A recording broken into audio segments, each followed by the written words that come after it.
workers from the rail company. And this is the timeline of the total evacuation drill. There was an intervention of crew member who went firstly to coach 1 and warned passengers that the drill is going to start. Passengers knew nothing about that, and the crew member knew nothing about that. The authorities, their boss told him, you have to perform now an evacuation process. So imagine that there is a fire in the locomotive here, and you have to perform the evacuation. Passengers from coach 1 spent 80 seconds to evacuate. There were 23 persons. The occupation load was 66%. And when passengers crossed the coach 2, there was a queue conditions. You stop. I don't know why. Anybody knows why? But there was queue conditions here, and there was probably the passengers in front of the queue suddenly stopped because they thought, I'm in the third coach, I'm in a safe place, so I can stay here. And the passengers following stopped also. After that, after this 80 seconds of queue conditions, the train stops and the evacuation from the train can start. So the crew member went to coach 2 and warned passengers to start evacuation process, and coach 3. There was a message to the There were a message to the public address system at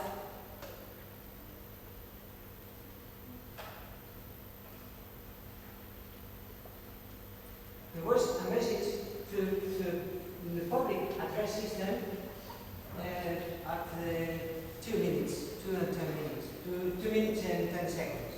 And this is the message, the main things of the message. So, please remain seated and leave the area clear. The evacuation will take place orderly coach by coach. The crew will direct you toward the exit. So passengers have enough information about what they have to do in these conditions. But that's not, they are not so complete with terms to public address system instructions. So we identified two main variables about the passenger response. We consider TPE as the time spent by each passenger in the standard. We can collect this data from the video analysis, and the time lapse from TPE to start evacuation movement. We can collect data about the individual actions performed by passengers in these conditions. So this is the two variables that we measure. You can see here in this graph how passenger make stand up and start movement, but however, a passenger may prepare for evacuation before standing up, and after. Okay, you can see all the possible combinations, but we consider just these two combinations, TPE and TR1. The sum of these variables denotes the response time. So let me show you 3 videos about how passengers behave in different coaches. Here is the coach 1, and crew member warned passengers to start evacuation. You can see here the results collected that 86% of passengers perform some action into the start evacuation movement. But not all of these actions interrupt the eye, but some of these actions interrupt the eye. You will see that in this video. Okay, you see how people. But look at this. This passenger stopped. And the passenger behind him stopped too. He's checking his seat. I don't know what he was doing. And then start evacuation again. But we find another interesting thing. Passenger evacuating. Quiet. It's drilling. There's no fire, there's no smoke. But his passenger remained seated. What is? You look now, the crew member. So, where were you? He was in the toilet. This kind of situation, you can get this kind of situations in a real situation, not in a drill, in an announced drill, where people know what you have to do. This is an announced drill, and you can find sort of kind of behaviors that you can find in this kind of situations. In the second video, here passengers knew the information about the PA system and knew the information about from the train crew.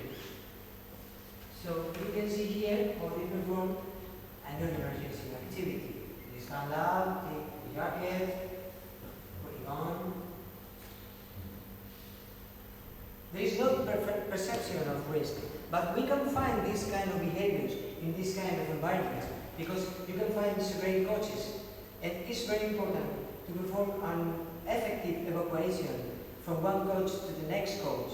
These kind of actions can interrupt the continuous flow and can compromise the safety of passengers who are behind. And you can see this is the same train, the same coaches. You have seen how passengers behave. But here, you see how in coach 3, passengers knew what to do.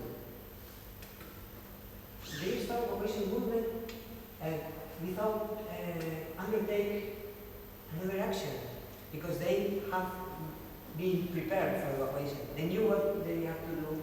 They take their jackets, they take their luggage. So I'm going to hurry. And here we try to simulate the scenario drill 2 with the steps model, the behavioral model, the network model, and we implement the same parameters that we have found in evacuation drills. We consider different cases or combination of these parameters in order to know the potential outcomes of the evacuation process. We consider the log normal distribution theoretical log normal distribution for response time of different passenger coaches. The time to open the door was 25 seconds, as was observed during the evacuation drill. The flow rate of passengers was taken from the drill 1 was 0.57 person per second, and we performed 100 simulations for each case. So here are the results of the evacuation simulations. It's so used here. You can see how the evacuation time is increased when increased the occupation load. There is 100% of occupation load. But here, when we increase the response time, we detect a slight increase in total evacuation time. So in this condition, this is the reason is because the train stops and spend not too much time to stop. The evacuation procedure was not totally finished and the train stopped. So passengers who were warned from the coach 3 were still responding. So here you can see a comparison of the number of people against the time inside the coach 1. You can see here how is the impact of the last few occupants to respond as it was performed, as it was input by the log normal response time distribution. But you can see here how in a real situation you can see how there is a gap. This gap corresponds to a passenger who was checking his seat. So this cannot be simulated by currently